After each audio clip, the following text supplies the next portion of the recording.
Então começamos a nossa live de hoje, que trata da questão da imitação na obra de arte. Esse é um tema bastante complexo e cheio de implicações. Eu vou desenvolver o tema propriamente dito, algumas implicações, mas vamos ver o quanto, no tempo que a gente tem, eu tenho em geral dado umas lives o tempo de 20 minutos para não sobrecarregar as pessoas. Talvez hoje a gente passe um pouco do tempo em virtude da importância desse tema.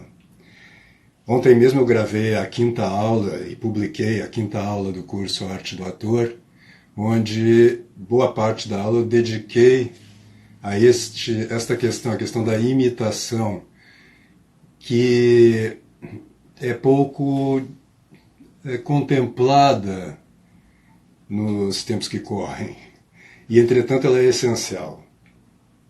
Então, voltemos, como é comum eu fazê-lo, a Aristóteles, que diz na Poética, quando ele se pergunta qual é a origem do teatro, ele diz que existem duas causas naturais que concorreram para o surgimento do teatro. A primeira delas é que o homem é o mais imitador dos seres vivos. Ele é o imitador por excelência, a gente poderia dizer. E é através da imitação, diz o Aristóteles, que ele apreende as primeiras noções. Não é? Então, o que ele está querendo dizer com isto? Quer dizer, quais são as primeiras noções? São aqueles princípios indemonstráveis, porque evidentes, da lógica. O ser é e o não ser não é. Uma coisa não pode ser e não ser ao mesmo tempo. Como é que essas noções são apreendidas por imitação? Num olhar mais superficial, numa pessoa que nunca se debruçou sobre o problema, talvez ela pense que é imitação no sentido social, quer dizer, todo mundo diz que é assim, então eu imito isto, mas não é isso que o Aristóteles está dizendo. Então o que ele está dizendo fundamentalmente é que a nossa percepção, quando nós percebemos alguma coisa, na nossa alma nós imitamos essa coisa. Tem um outro momento, se não me engano, na metafísica, em que ele diz que o homem é, de certo modo, tudo aquilo que ele conhece. Então, quando nós vemos, digamos, eu sempre uso a árvore de exemplo, quando nós vemos uma árvore, nós produzimos na nossa alma uma imitação. Então a percepção de uma árvore não é só a figura, digamos assim, estereométrica ou visual da árvore, mas é uma imitação psicofísica da árvore. Existe um autor pouquíssimo conhecido no Brasil, Marcel Jousse, um antropólogo francês, que fez um profundo estudo sobre esse tema da imitação e de como o fundamento da própria linguagem e da comunicação humana e da própria compreensão do mundo é feito a partir da imitação. E não de uma imitação que a gente diria imagética. Né? Quer dizer, não é que como eu dizia, eu vejo a árvore a imagem visual dessa árvore como que se imprime numa tela que eu teria no meu interior. Não, eu digo para mim mesmo, mas não com palavras, eu produzo na minha alma uma imitação da árvore. E essa imitação, ela tem no mínimo 3 aspectos fundamentais. né? Eu vou trocar o objeto pelo outro objeto preferido aqui, que é o gato, né? Eu vejo um gato e eu imito psiquicamente, na minha alma, o que eu estou vendo. Eu produzo, vamos dizer assim, essa imitação, essa imagem. Nela estão contidas, primeiro, a noção de gato. Eu compreendo o que é aquela espécie, o que é ser gato. E quando eu vejo um outro gato, eu imediatamente identifico um indivíduo da mesma espécie que eu já vi. Mas isso acontece já no primeiro indivíduo que eu percebi. Então eu percebo nele, é o que o Aristóteles chama de essência, né? Eu percebo o que é ser gato, o que o distingue, né? E, vamos dizer, as características fundamentais desse bicho. Em segundo lugar, eu percebo juntamente as possibilidades de ação desse gato, o que ele pode fazer e, por contraste, o que ele não pode fazer. A própria forma do gato, que também a gente poderia dizer que é o que é a essência, é outra maneira de olhar a coisa, a própria forma do gato me diz que aquele é um bicho que anda, porque ele tem patas, eu vejo na estrutura dele a capacidade de andar, né? E etc. Então eu capto o que ele pode fazer e capto também, por negação, o que ele não pode fazer. Ele não pode voar, porque eu vejo na estrutura dele, na forma. Terceira coisa que eu capto, a ação que o gato está realizando neste exato momento. Ou, o que também é uma forma de ação, a preparação de uma ação, uma atitude. Também eu capto imediatamente. Eu vejo, por exemplo, imaginemos que esse gato está caçando uma barata. Eu vejo na atitude dele, né, o jogo, a ação de observar, de se preparar, né? Ou seja, o que a gente poderia chamar de uma atitude. Ou quando ele corre eu vejo a ação de caçar. E essas três coisas eu vejo junto, compactamente, vamos dizer assim. E essas mesmas coisas estão nessa imitação, porque eu só conheço através dessa imitação. Se eu não tivesse poder de imitar o que eu estou vendo, de produzir uma imagem interna no momento da percepção, eu não seria capaz de compreender isto. Então eu trabalho, digamos, eu capto o gato, e é através dessa percepção, dessa captação interna, que eu o compreendo. Isso quer dizer, então, que se você pensar, todo o seu conhecimento do mundo vem de uma imitação que você produz na sua alma. Então, à medida que você conhece o universo, você vai como que se tornando uma imitação desse universo. Você vai atualizando possibilidades que estão na sua alma, que só são atualizadas pela percepção das coisas, do mundo exterior, né? Então, é isso que justifica aquela ideia antiga de que um homem é um microcosmos, é um cosmos em miniatura. Cosmos quer dizer ordem, em grego, né? Então a ordem do universo é captada por nós e, de uma certa forma, se torna parte da nossa própria personalidade. Um outro ponto importante, quando eu capto um objeto, o gato, eu não o capto isoladamente. como se ele fosse independente do resto do universo. Mas eu capto ao mesmo tempo, que é uma quarta coisa em relação ao que eu as três que eu listei antes, uma quarta coisa que é as relações que ele estabelece com o mundo em torno.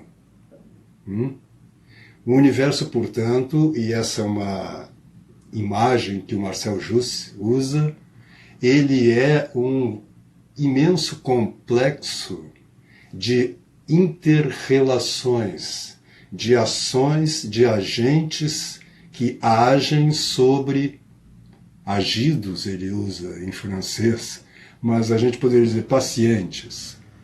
Não é? Tudo no universo está agindo sobre algo e recebendo a ação de outras coisas.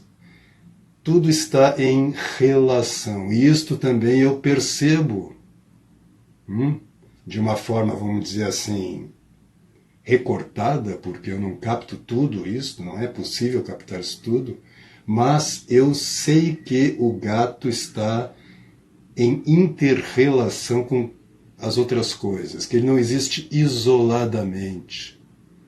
Essa ideia de um indivíduo isolado, separado do universo, é moderna. Isso aí vem com o Renascimento, com Descartes e com o pensamento moderno. Nunca ninguém... Quer dizer, sempre tem um ou outro que pensa isso, né? Mas isso nunca foi dominante. Todo mundo percebia que o universo é uma rede complexa de relações, de ações e interações.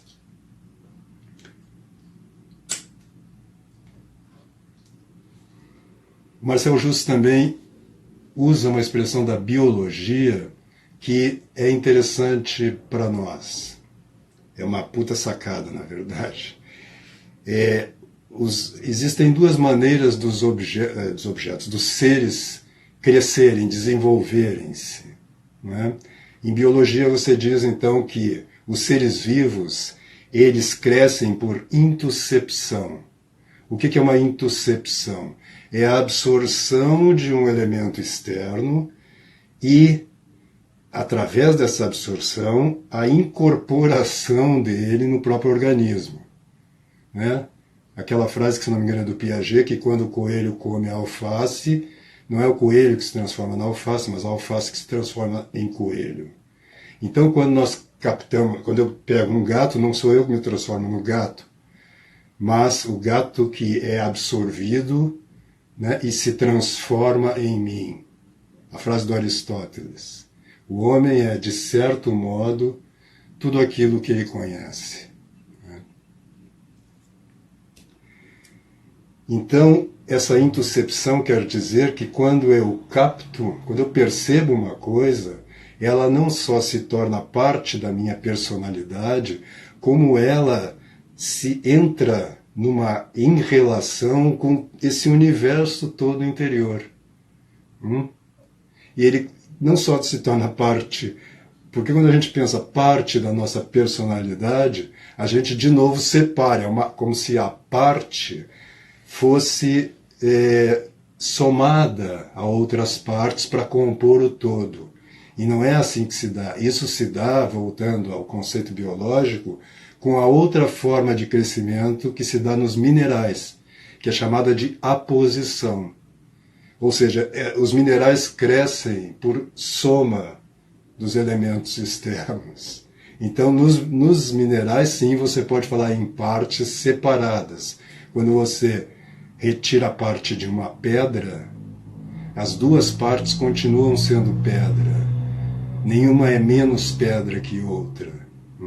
Mas quando você retira o braço de alguém, né, esse braço já não é mais um braço. E a pessoa já não está completa. Então, os seres vivos, eles captam as coisas por intuscepção.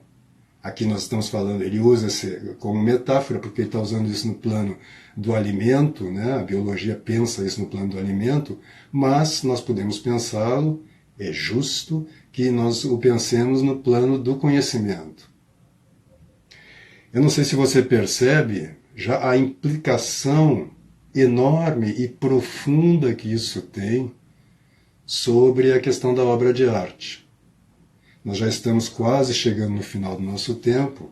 Eu vou sintetizar isso, que eu vou desenvolver mais em sala virtual de aula, mas a primeira coisa é, então, quando eu percebo algo, eu o imito na minha alma.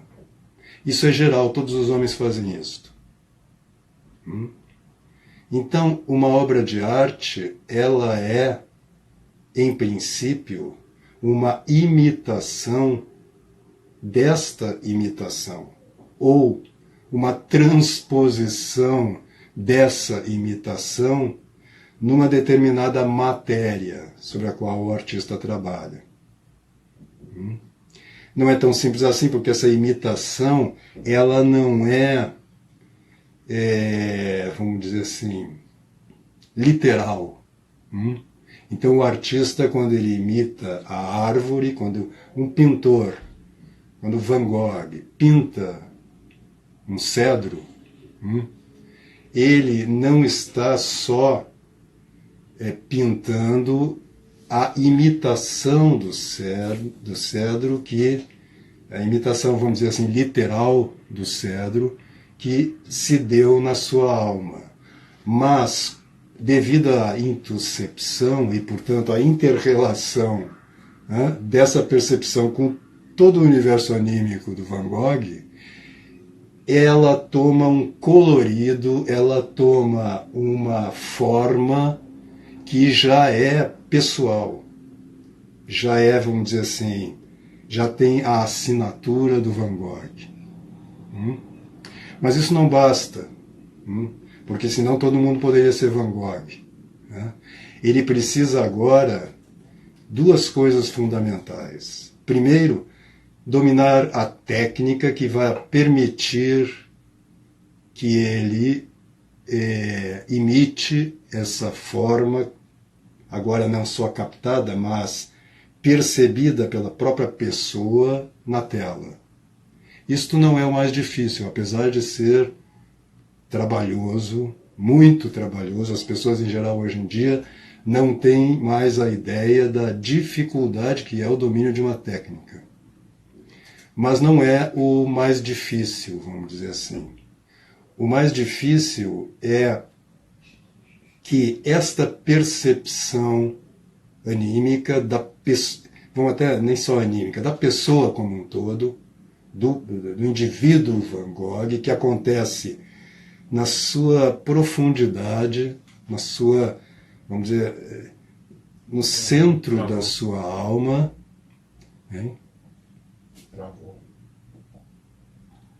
O João está me dizendo aqui que travou. Vamos esperar um pouco. Travou aí para vocês? Por favor, me respondam. Porque aqui no celular que eu estou olhando não travou.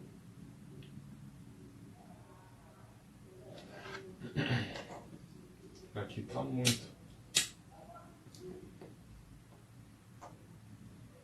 Ah, tá certo, tá certo.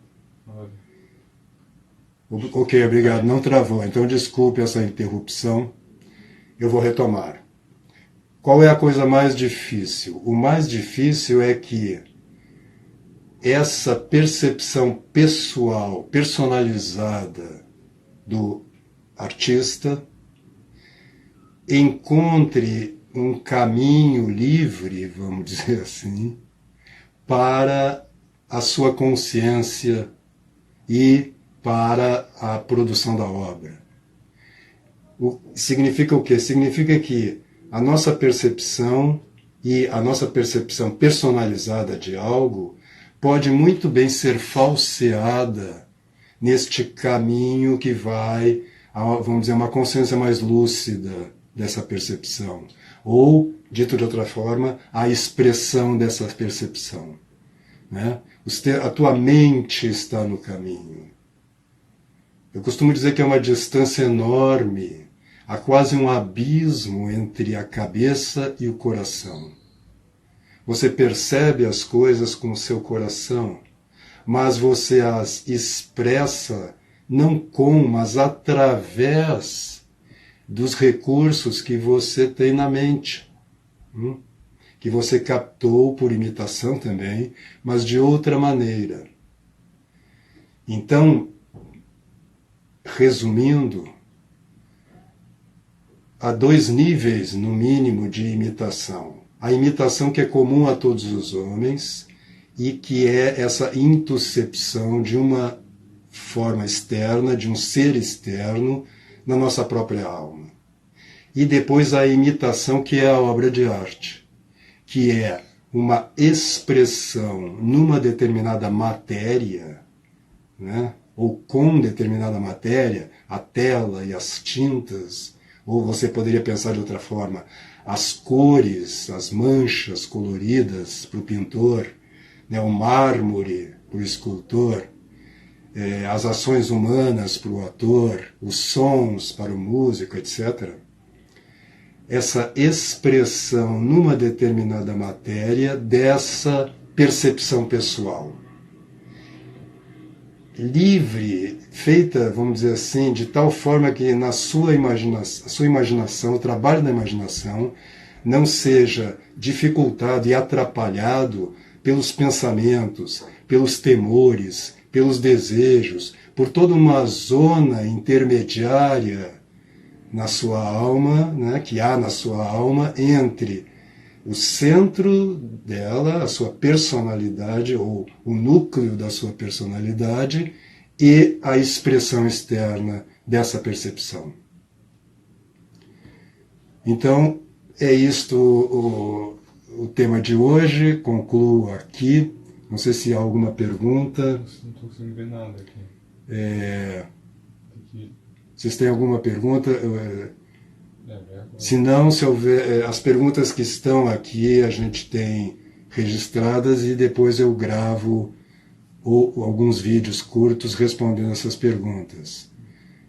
A não ser que você tenha alguma pergunta agora, e porque eu consigo ver aqui as imagens, as mensagens. Se não, deixarei uma continuidade. Não é Samara diz intercepção, percepção e expressão. Não é intercepção a expressão do Jussi, mas intuscepção. Intussessão. Botei um P a mais aqui, por influência da intercepção. Intussessão. Ou seja, a absorção pela alma, né, de um objeto percebido. A gente pode dizer percepção, né? A absorção pessoal dessa percepção, né? E a expressão numa obra de arte. Pergunta G. Portela, a imaginação pode ser de certo uma imitação? Sim. A gente poderia dizer que a memória é essa imitação primeira. E a imaginação é uma produção já, né, pessoal, que combina essas imagens. A palavra imagem é perigosa porque a gente identifica a imagem com a figura visual. E não é isto que o Aristóteles está dizendo. A imagem é a forma na mente, mas mente no sentido aristotélico, não na mente abstrata, né? Na tua alma, né?